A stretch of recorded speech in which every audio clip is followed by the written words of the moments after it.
Это актуальное интервью. Меня зовут Петр Васильев. Здравствуйте. Восточный экономический форум – это не только площадка для обсуждения промышленности, экономики, инвестиций, цифровизации и ряда других проектов. Это еще возможность для регионов Дальнего Востока привлечь к себе новых туристов. О том, почему Якутия с каждым годом привлекает к себе все больше внимания среди туристов, мы сегодня поговорим с блогером и путешественником Алексеем Жирухиным. Алексей, здравствуйте. Здравствуйте. Начну, наверное, издалека. Что вас привлекает в Якутии, когда вы поняли, что наш регион для вас точка притяжения? В первый раз я посетил Якутию в 2019 году. Тогда я на своем личном автомобиле доехал из Самары, из своего родного города, до Якутска и дальше по Колымской трассе до Магадана. И это было лето. Меня поразила природа. Вот эти огромные просто расстояния, да, потому что Якутия это самый большой регион, и вот эти все красоты. И для жителей европейской части России очень удивительно, когда ты едешь несколько дней и все еще находишься в одном регионе. И на тот момент я увидел летнюю Якутию, мне очень понравилось, я там искупался, и съездил на Ленские столбы, искупался в Лене, посмотрел сам Якутск. И решил, я видел зимние фотографии и захотел побывать еще раз зимой, потому что это совершенно два разных мира, да, лето и зима. Это холод дикий, это почувствовать вот это как раз, это была моей мечтой. Я съездил зимой, и помимо того, что я сам побывал в Якутске, мне интересно стало побывать еще в дальних поселках, да, до которых очень далеко ехать. Чем больше путешествуешь, тем больше кажется, что нигде не был. И поэтому возникла цель проехать еще как раз по практически берегу Северного Ледовитого океана, все поселки, которые туда выходят.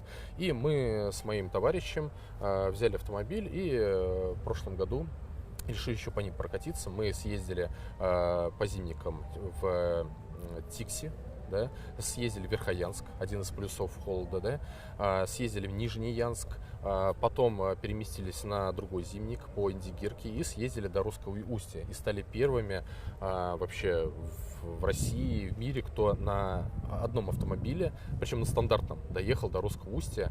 И мы в этой поездке сняли очень интересную серию фильмов, которая называется «Галопом по Арктике», где показали, что путешествовать по этим местам можно без каких-то огромных бюджетов. Да? Это чисто самостоятельная поездка была, без спонсоров, без машин, которые на огромных колесах. То есть это обычный внедорожник был. И это было реально интересно. То есть ты как будто попадаешь в какой-то, в новый мир какой-то иной, да, в иную жизнь, в которой интересно погрузиться, увидеть, как люди живут. И, конечно же, мне как блогеру интересно было про это рассказать. И когда показываешь эти фильмы на своем канале, то народ познает свою новую Россию, да? То есть насколько она разная, насколько она интересная, насколько есть того, чего практически никто не видел. И причем это самое интересно доступно. Вы сказали, есть то, что практически никто не видел. Что вы можете для себя отметить, что эти допустим, 3 пункта, которые стоит посетить в Якутской Арктике? Во-первых, вообще почувствовать этот холод. Да, это очень интересно ощутить себя, когда минус 50. Это если брать Якутск, то это эта дымка, да, это морозный воздух, когда выходишь из какого-то теплого помещения, то аж прям все сжимается, да, и это круто. Это, если брать Якутск, это способ продажи продуктов. Да, это рыба, это мясо, которое просто... у меня из моих публикаций якутский рынок крестьянский, это один из топовых, да, потому что это такой колорит, который, я не припомню больше нигде особенно такого колорита в других регионах, в других городах, даже пусть тоже холодных, но нет такого. Заготовка льда.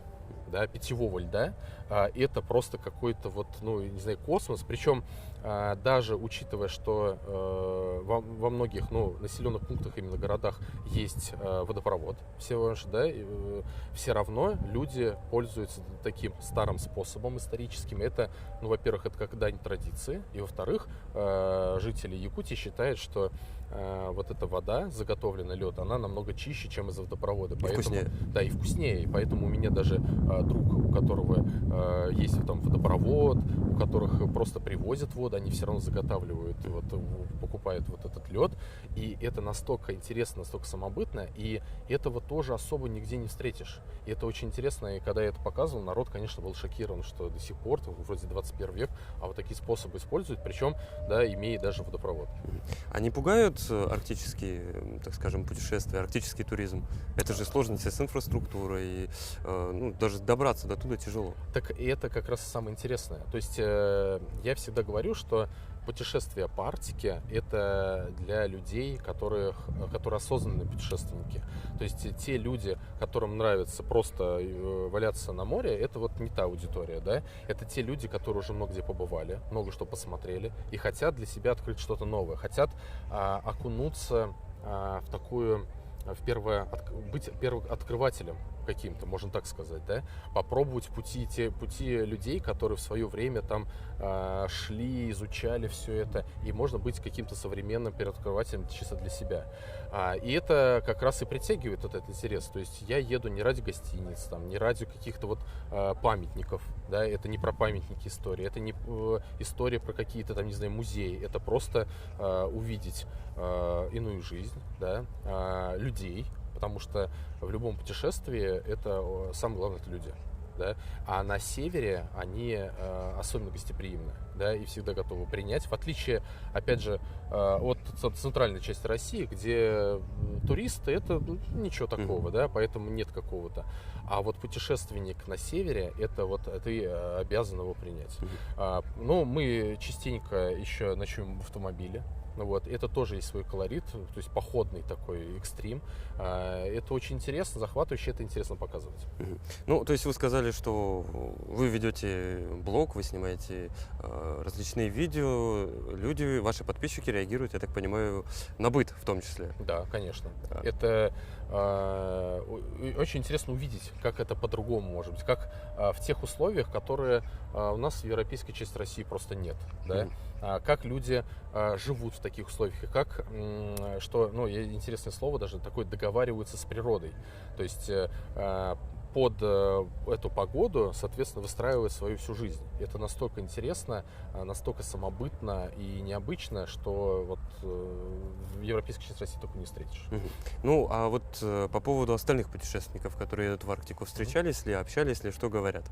Какие мнения? Конечно, все люди, которые вообще вот таких именно экстремальных путешественников, ну, не так уж много. Поэтому, когда мы встречаемся где-то там на дороге, это вот, ну, действительно, всегда рады познакомиться. В прошлом году мы встретили британского путешественника, который пешком шел в Тиксе.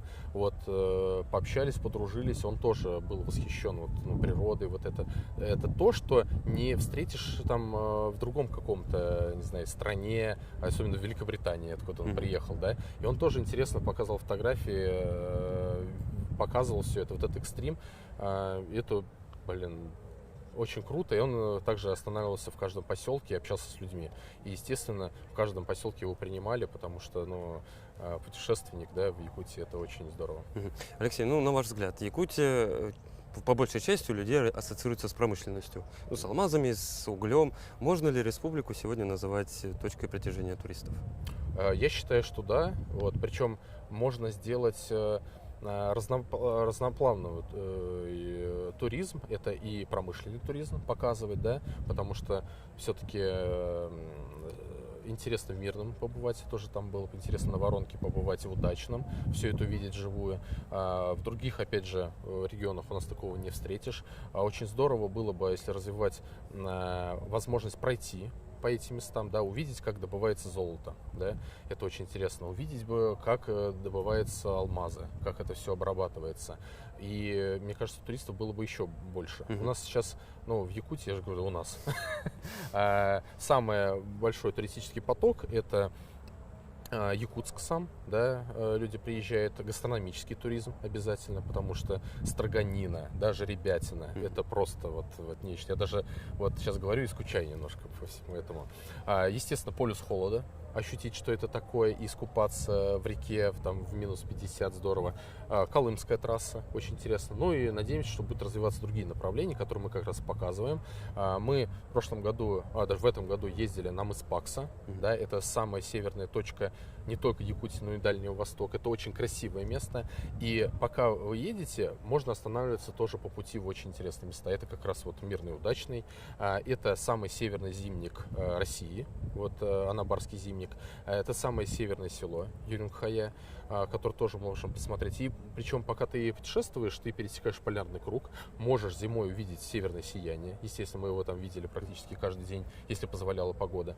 Ну и ты видишь, как тайга переходит в лесотундру и потом в тундру. Это тоже очень интересно в плане обогащения знаний по географии, по природе, как это все происходит. Ну, плюс я знаю, что вы были на северо-востоке республики, не только Арктика, это село Русское Устье. Да. Как вас туда, так скажем, занесло, какие впечатления и как реагируют, главное, ваши подписчики? Вот интересно было, как раз мы когда проехали полностью по зимнику Яна, решили еще по зимнику Индигирка. Мы знали, что в Русское Устье добраться, не то, что сложно, очень сложно. Вот поэтому и говорю, как да, занесло. но нас как-то, видимо, повезло, и хорошим людям как-то вот погода помогает. Мы, несмотря на то, что частично дорога была заметена, мы сумели пробиться туда.